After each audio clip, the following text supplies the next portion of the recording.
I've had an idea for a clock for quite some time. The thought is it's sort of a mid-century modern looking clock, or at least that's where I've seen this kind of thing before, where you've got a center and then a bunch of rays coming out from that center. And I thought this would be kind of nice to do on the lathe because I could turn all of the rays as spindles and then make a center and then put it all together. So I'd done some sort of rough modeling on the computer and got kind of an image that I liked. And then from that I could start working forward. Last summer I had scored some maple that I sort of liberated from a vacant lot. And most of it I had turned into bowl blanks. But when I was done I had a whole bunch of the side pieces that were still good pieces of wood. So what I thought is I would cut those into spindle blanks for the lathe. And I let those dry for a year or so. So now it's this summer. I've been thinking I can use these to make this clock that I've been thinking about. So I laid out the rough shape and started working on the spindles. If I wanted to make each one the same, I thought I should probably get each piece of wood to a nice square, straight, similar starting point. So I jointed them and got a nice smooth and straight surface, which made it safe to cut the corners off on the table saw. So I did that for all of them. And I found the center on one end, and I put one end in the chuck on the drive side of the lathe and used the center that I just found for the tailstock. I haven't used the roughing gouge too much, but that worked really well to get each piece into a cylinder. Now what I needed on each one of these was a tenon that was going to fit into the centerpiece of the clock. So the first thing I did was to make that tenon on each piece, and that would give me a starting point on each spindle. One thing I did really quickly was to make a jig for that spindle. So I drilled a hole that was going to be the same size as the tenon into a scrap piece of wood, and I used that to find the length and the diameter of each of the tenons. Once I had that set, I could make the tenon perfectly sized on each spindle. I just used my parting tool to actually make the shape, which worked pretty well. Once it's the right size, it fits into the jig perfectly. Once I had the tenon made, I could start to make the shape of the spindle. And for the most part, I just did this by eye. I had a point 4 1/4 inches from the end. That was my high point of the curve. And I could mark that spot. And then once I had that, I could use my first spindle basically as a gauge to make the other 11. Then I could start working on the pointed end of the spindle. Before this, I really hadn't done that much spindle work, but this gave me a lot of practice. And I managed to get them all really similar, just by eye. Then I scraped down the surface, which got it smoother, and I checked the shape again, constantly rechecking the shape. And I sanded. Using the drill with a sanding pad on it worked really well. It actually went really quickly. The final thing to do is to make the point.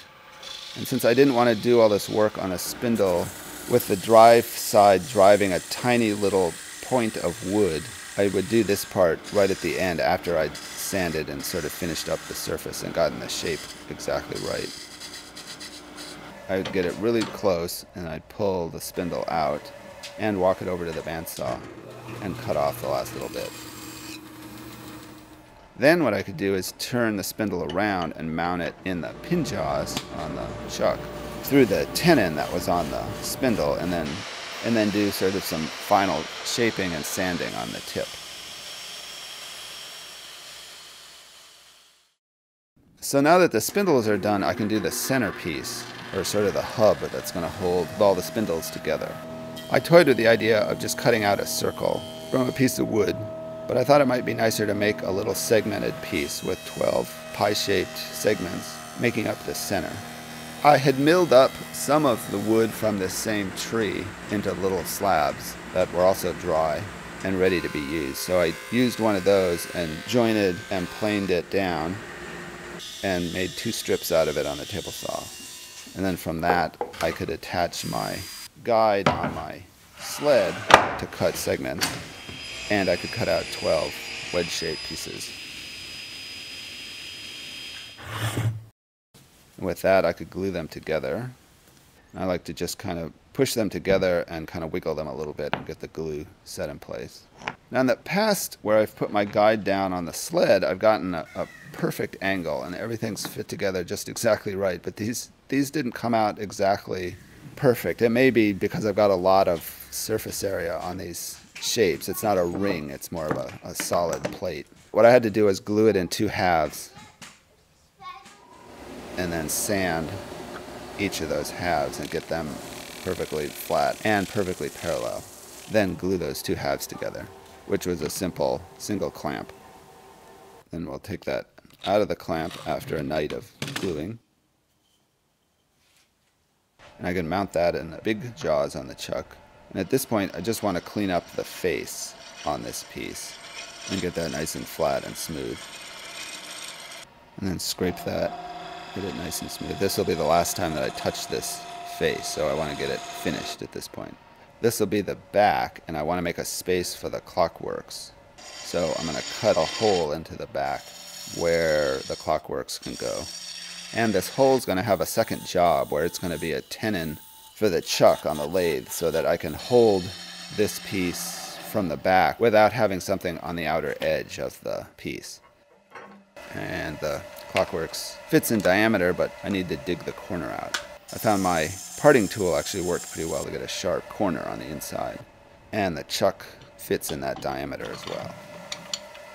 So now that that's ready, I can take the piece off and put the other chuck on, and then remount the piece from the back and get the outer surface ready. And I wanted to carve down the diameter quite a bit on this too. I think I got it down to 5 inches in diameter from 6 roughly. I broke down and bought a hole drilling jig for the lathe, which worked really well, and it helped drill the holes perfectly on the centerpiece. I wanted each hole centered on each segment.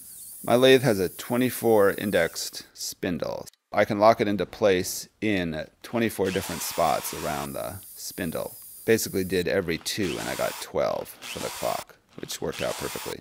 So it was just a matter of drilling all the holes. And then a little sanding of that surface. And I drilled a hole in the center so that the clock could come through from the back. And I put the spindles in. They seemed to work. Then it was just a matter of gluing all of the spindles or the rays into the center, which went pretty well, but each of the tenons was just a little bit different because I had made them by hand, so they were all just a little bit different. So some of them were a little tight and some of them were a little loose, but it went together. And the important thing was that they went in evenly around the circle. I had thought that might be a little bit of a problem, but it actually worked out just fine.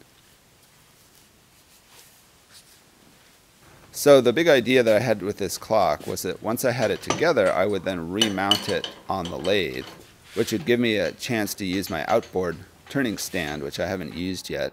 And what I could do is then carve a space for the clock into the spindles and into the center. This had made me nervous beforehand because I didn't want to put all this work into making the piece up to this point and then ruin it by trying to turn it a second time. But it actually worked really well. And I was able to carve out a space for the clock.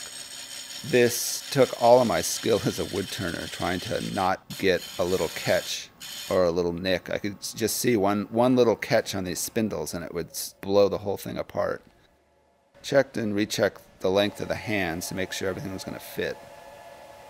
The last part that I turned was where the tenons come into the center, because I knew I was going to be cutting off some of the surface area on those tenons and would be making it a little bit weaker. And that worked just fine as well. I set up the remote switch on the lathe as well so that I wouldn't have to reach around the spinning blade of the spindles just to turn the lathe on and off. But it worked in the end, and I got basically what I wanted. I did have one issue where I didn't get some of the spindles pushed all the way in to the holes that I drilled. So I had a little space at the bottom of the tenon on the spindle. So I filled that with wood filler, which isn't something that I usually like to do, but I didn't really have any other options at this point. Oh, and then I'll sand that surface down, and this worked just fine. And there we have it. And then I'll put some finish on. And this is one of the few times I have a piece that I can actually mount to the lathe and put the finish on, but then it's not a piece that I can really turn on and put the finish on. So I just used the lathe as a stand to hold the piece, which actually helped quite a bit. This would have been really hard to finish sitting on a table trying to hold it up.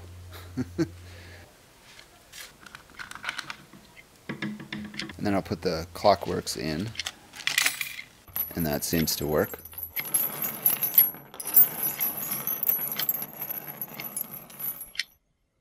And there we have it. And we have a spot over our fireplace where it will go nicely.